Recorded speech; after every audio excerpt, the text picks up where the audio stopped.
When you look at what Amazon and Apple are doing, who I would say are the two biggest, most ambitious, forward-thinking companies or even entities in the world, they're putting as many resources as they can into this electric autonomous vehicle push because they realize that is sort of the next digital frontier.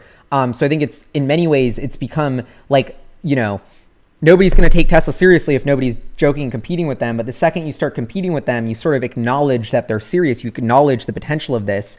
And so to the people who think robotaxis are ridiculous and so far away and not the future, I would say, well, why is it's not just Tesla and Elon, it's, Google with Waymo, but I think they're going to fail. But Apple and Amazon are also pushing into this because I just think it's so obviously just ripe for this massive opportunity. And then once Tesla's selling 20 million cars a year, they're driving around. You have to also remember that we're still generating, let's say you have like 100 million cars on the road or 200 million cars on the road. Like your fleet builds up. So Apple's only selling, 50, 100 million iPhones, but they already have a billion or 500 million iPhones out there that they're selling software and services to. So that's the biggest thing. Like once Tesla unveils this robotaxi software, they're going to have 3 million cars on the road to upgrade as well. And so that's another level of revenue beyond just the vehicles that they can produce, is all the ones that are already out on the road. And then once you have, you get these fully autonomous and you have 100 million cars on the road, we're adding 20 million a year to the fleet. You can start becoming this Apple-esque services software app company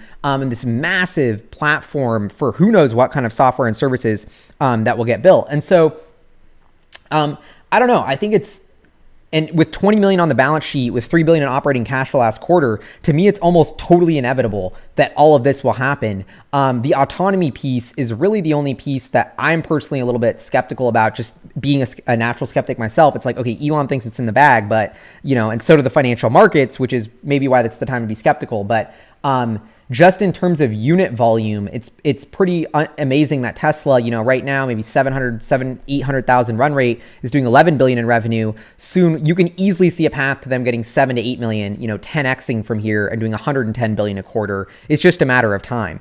And if you think about it, they've already de-risked it by knowing how to build the machine that builds the machine. The product is done. It's just about it sort of playing out in the financials and markets right now. And so, there's so many layers to Tesla's advantage: the battery supply chain, the 4680, the supercharger network, the brand, the direct sales approach, the aerodynamics and vehicle design, just the software. I think there's so much momentum right now that this is really going to be one of the most all-time, Peter Thiel says, like, you want to invest in monopolies. Monopolies are great things.